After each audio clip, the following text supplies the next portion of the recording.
You are listening to That's Life, a One Love Media production. Hey everyone, great to see all your lovely faces. Although, speaking of faces, I hope they're all smiling because I'm really counting on your approval right now. I'm kidding, obviously. But really, isn't it funny how we're all a little obsessed with approval? I mean, when did we start living our lives like we're auditioning for a reality show? America's Next Top People Pleaser, anyone? You walk into a room and the first thing you think is, okay, how can I ensure all of these people like me? It's like our thoughts go straight to the red carpet.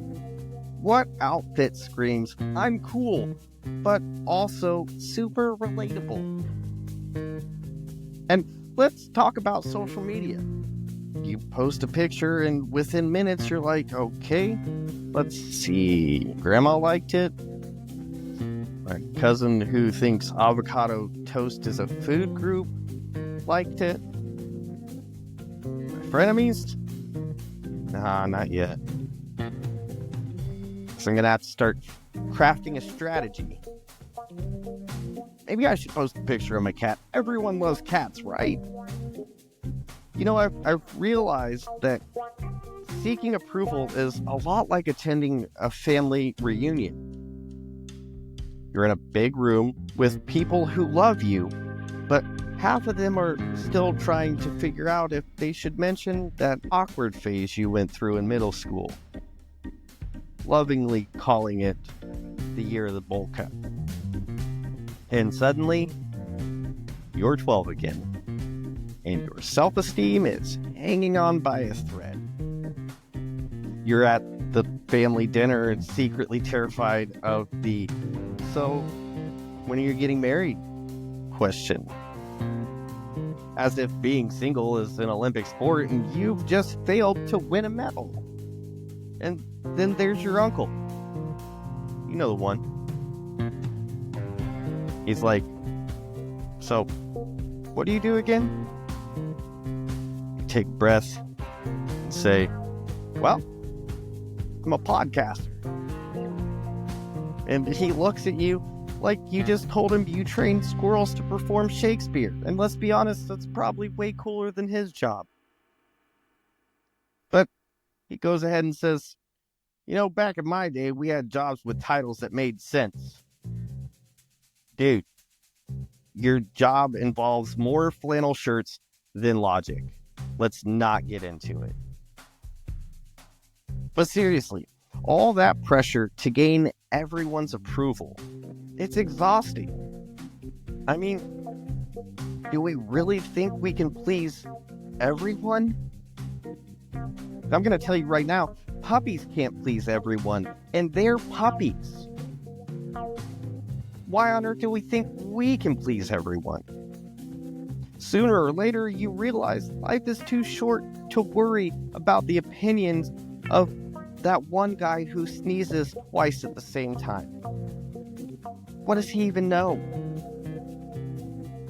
But here's the thing.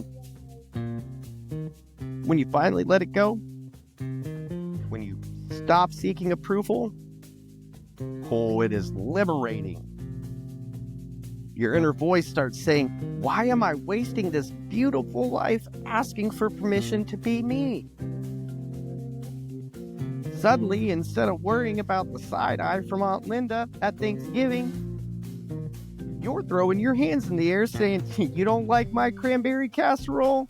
Too bad, that's my signature dish now. So today, let's find that inner freedom. The next time you stress about someone's opinion, just remember, you don't need to win a popularity contest. Just be yourself. Because the truth is, the right people will love you for your quirks and imperfections. Even the bowl cuts. Thank you all. You have been amazing. Please stick around for this week's episode of That's Life, where, you guessed it, The topic is getting rid of the need for approval.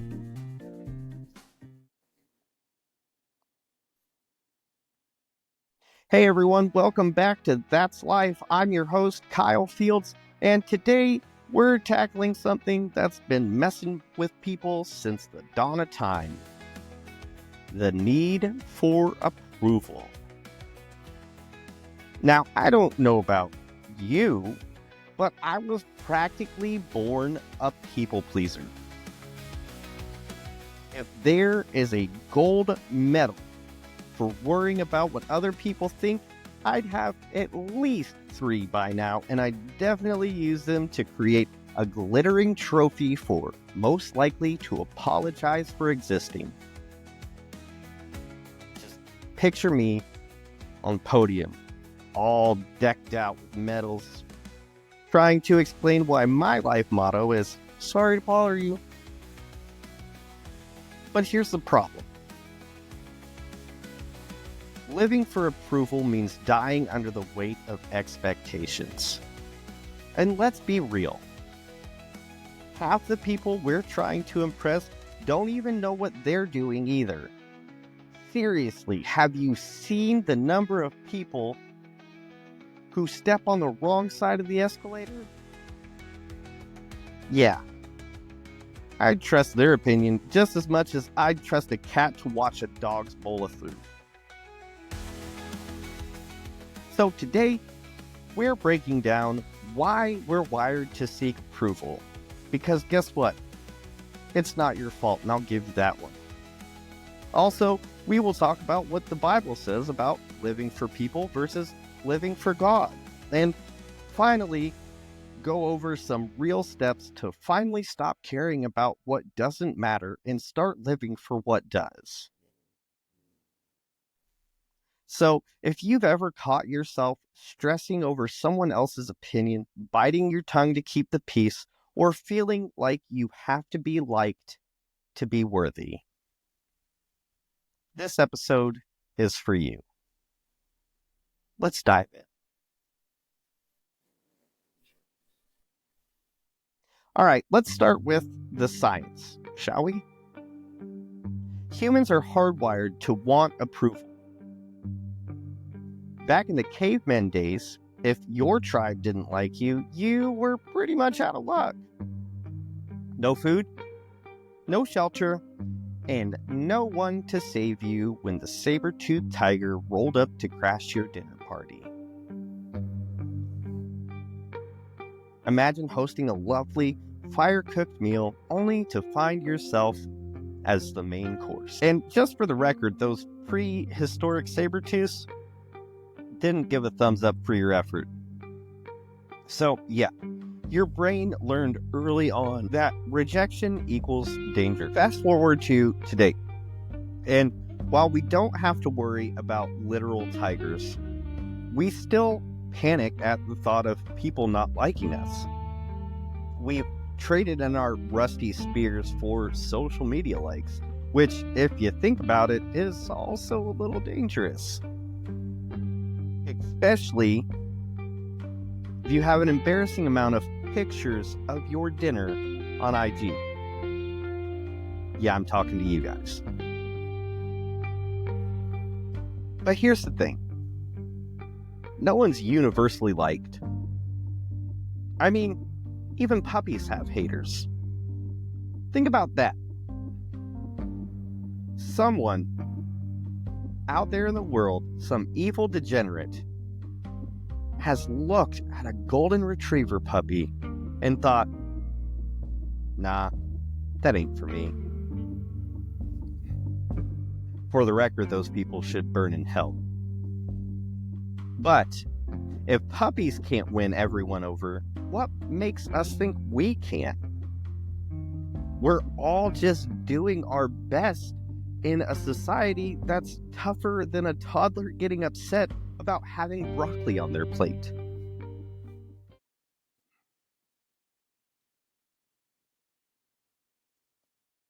Now, let's get into the spiritual side of this, because if there's one thing God never said, it's make sure everyone likes you before you do what I called you to do. Can you imagine God sitting up there checking Twitter followers before giving you a purpose? Oh, sorry, Kyle. You only have 100 followers. Clearly, you ain't ready for this mission. Here's what the Bible actually says. Galatians chapter 1, verse 10. For am I now seeking the approval of man or of God? Am I trying to please man? If I were still trying to please man, I would not be a servant of Christ. That right there, folks, is called a divine mic drop.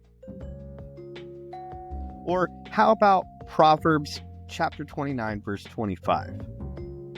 The fear of man lays a snare, but whoever trusts in the Lord is safe.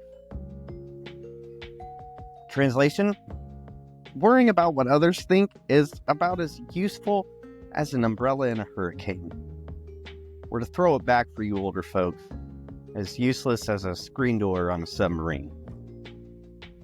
You're welcome, old folks.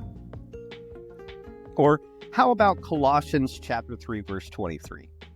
Whatever you do, work heartily, as for the Lord and not for men. You know what that means? God doesn't care if you're the best in the grade. Just wants you to do your best. Remember Jesus himself? Not everybody liked him. He was literally perfect. And even people found reasons to judge him. If people judge Jesus, they're definitely judging us. The real question is, does it even matter? The answer is it usually doesn't.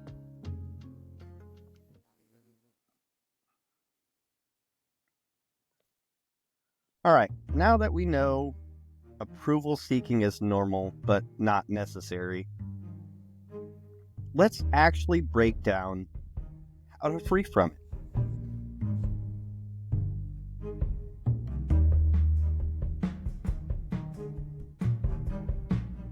Number 1, accept that not everyone will like you, and that's okay. Think about your favorite artist, actor, or public figure, or podcast host. Me. You love them, right? Well, I promise you, someone else can't stand me. Them. I meant them, not me. Remember that time you convinced your friend to listen to MMMBop?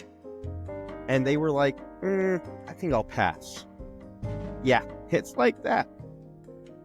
It's the same for you. You're not for everyone, and everyone is not for you, and that is okay. Number 2, ask yourself, whose opinion actually matters? If you're about to change something about yourself, pause and ask, would this make me happier, or just make them happier? If the change is all about them, then it's probably best you run. Or, would this matter in 5 years? Unless you work in beauty trends, the answer is probably no. Or, am I trying to impress someone who wouldn't even show up if I needed help? If they wouldn't lend you a pencil, I'm not lending them my happiness. Number 3, live for purpose, not applause. You weren't here to make everyone happy. You were put here to make an impact, and impacts don't always look pretty. Sometimes people will misunderstand you. Sometimes people will dislike you for no real reason. And sometimes you'll have to stand alone. But standing alone with purpose is better than blending in without one. Remember that epic dress you wore to the party that 100% didn't fit in? Yeah, own it. In the end, always choose authenticity over the approval of the crowd. Because, let's face it, you're pretty amazing just as you are. And it's about time you started believing it.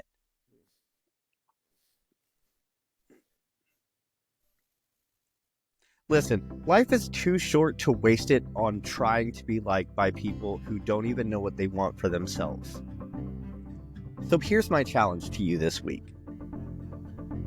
Stop waiting for approval and start living for what actually matters. That's it for today, but join us next week for an episode that's going to be one of the most important ones we've ever done or will ever do. That's suicide awareness, breaking the silence. This will be a deep, honest conversation, and one that needs to be had, and I hope you'll join me. Don't forget to like, subscribe, and share this with someone who needs to hear it. Until next time, do you, but do it with love and affection. I'm Kyle Fields, and that's life.